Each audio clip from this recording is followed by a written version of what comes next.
Today I'm bringing you my October wrap-up! Because we are finally at the end of October. And if I'm being honest, this was an abysmal reading month, and I think I read 6 books. So, that's tragic. But I do believe I just got like 82 or 83 for this year, which means I have like 20 left on my reading goal, so that's quite a lot, but we'll see what happens. I mean, I might just end up reading some comics and stuff that are really short to make up the numbers, but until then we'll see. I mean, the 6 books I read this month I actually thought were very good. I had a very good reading month, in quality-wise, but quantity we are a bit behind.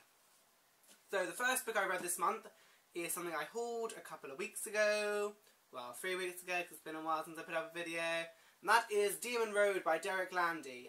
This book is about a girl who discovers she is like a demon and her parents want to kill her. That sold me on it, it should sell you too. This book is very good, I did really enjoy it. I think I gave it 4.5 stars? Let me check. I gave it 4.25 stars because while the writing was beautiful and the characters were on the most part quite fun, I really liked Milo and Glenn, but the main character Amber I thought was just okay. It's like nothing she did was that wrong, but she kept doing really stupid things. So yeah, I mean, this book is beautifully written and the supernatural aspects are dealt with so well. Derek Landy really creates them really well, and there's like vampires and demons, and it's just really well done.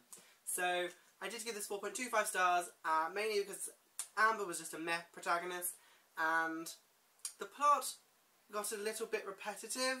There were some bits where I was like, it's going to happen again, the same thing happens. But other than that, it was excellent. I am going to pick up the sequel, which is Desolate something, Demon Road Desolation.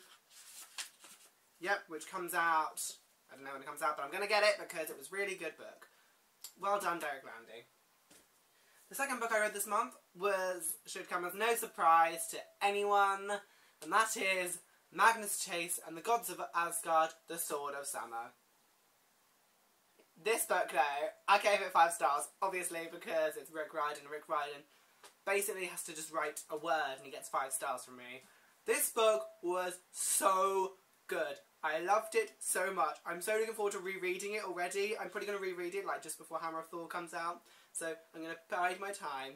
But oh my god, it was so good. Such a good book. Magnus as a protagonist is hilarious. He has got all the sass of Percy, but he kicks ass like a little bit more. I'm not going to lie. Percy is still my fave though, but Magnus kicks a lot more ass. And just generally he has that Annabeth kind of feel as well, because he's obviously a Chase. He's a little bit like Annabeth and Percy together, and it's really good.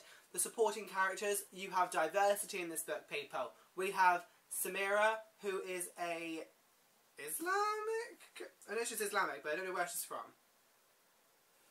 She's got a mix of cultures, but she's like, it's really good to see some representation in like middle grade, especially. Like, you need to see this kind of thing. And there's Hearthstone, who is deaf, which is like also the representation, people. I was so happy to see like a deaf character in a book. And then you have Blitzen, who is just great as well. And and Jack. If you know who Jack is, you is, you know, a clever cookie.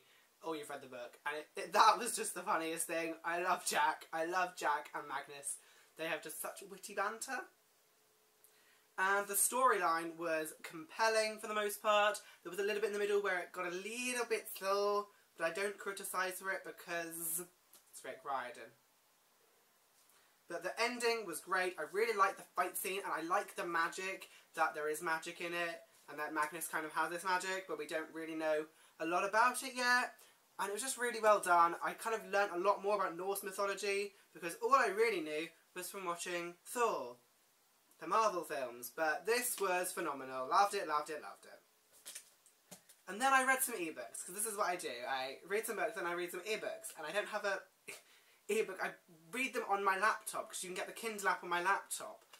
So, oh well, the books I read though. I read first Proxy and Guardian by Alex London, which I gave 5 stars to Proxy and then 4 stars to Guardian. Proxy was such a breath of fresh air. I wasn't expecting it at all. Like, I've seen people say it's a good book, but I was not anticipating to enjoy it as much as I did. I thought the character of Sid was really likeable, and I loved Nox's relationship with him and the way it kind of developed, and it was just so well done. It was a really, really good dystopian, and the, like, ending was just so satisfying, even if it was so abrupt, because it was just really good. I really want physical copies of these two books now, basically, because it was so good. Guardian, less so, because Liam as a co-narrator as opposed to Nox, not quite as funny. Nox added like a breath of sarcasm and just fun that Liam didn't bring as much, though Liam and Sid still had a really good relationship. I just think that it wasn't quite as good. I did enjoy it though, so I'm not going to put it out there that I didn't enjoy it. I really did enjoy it. I think as a dystopian duology it is phenomenal, and it's sort of nice to see a dystopian duology as opposed to a trilogy. And I'm going to pick them both up at one point, I think, because I need to reread them again, because Proxy was just such a good book, especially Proxy. And then I read another book I really wanted to get a physical copy of, and that is Carry On by Rainbow Rowell. I gave this book 4.5 stars, and let me tell you, up until the end it was going to be a 5-star book. It was going to be a 5-star book, because I was enjoying it so much. Like, the magic system that Rainbow Rowell developed for it was really unique. I thought it was really nice. And Simon, as a character, had me in hysterics. Oh, it was so funny. It just made me laugh how obsessed he was with Baz. Then when Baz came back, Baz and Simon's relationship really took off. I really enjoyed them two together. And I kind of want a sequel just because I want to see Simon and Baz together more. That's basically what I want now. But it wasn't without the downsides. The ending, I don't know, like, it had a good climax. I just didn't think the aftermath and the resolution was as good, because I wanted to see a bit more Simon and Baz, to be honest. We didn't get a lot of that in the ending couple of chapters, and I wanted more Simon and Baz, damn it! This is the problem. And hopefully she'll do something. Please, Rainbow Rowell, do more. Let's see more Simon and Baz. Maybe I should just read Fangirl, and maybe I'll get that, but we'll see. And the last book I read was Openly Straight by Bill Konigsberg.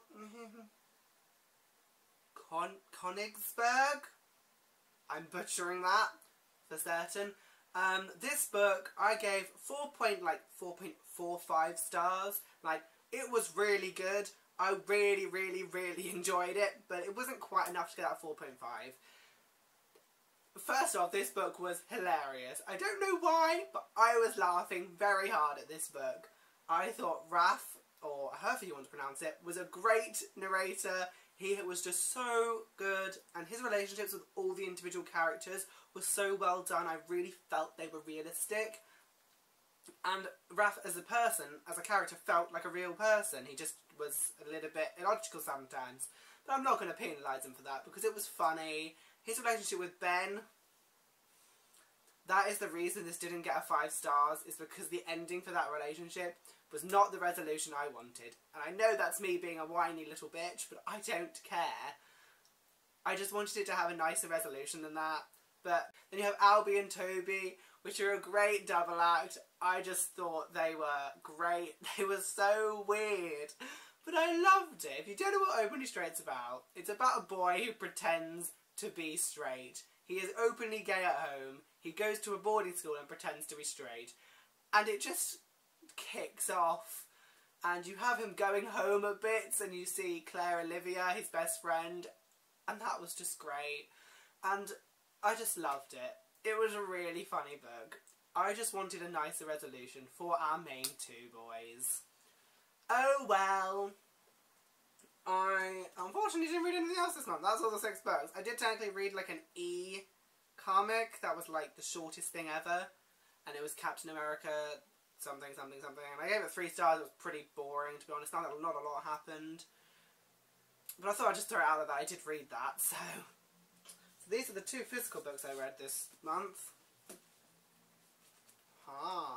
But yes, that is my October wrap-up. I'm hoping November's better. November is my birthday, which means I'm going to get new books, which is always exciting. So, yes, I will see you guys soon. Goodbye.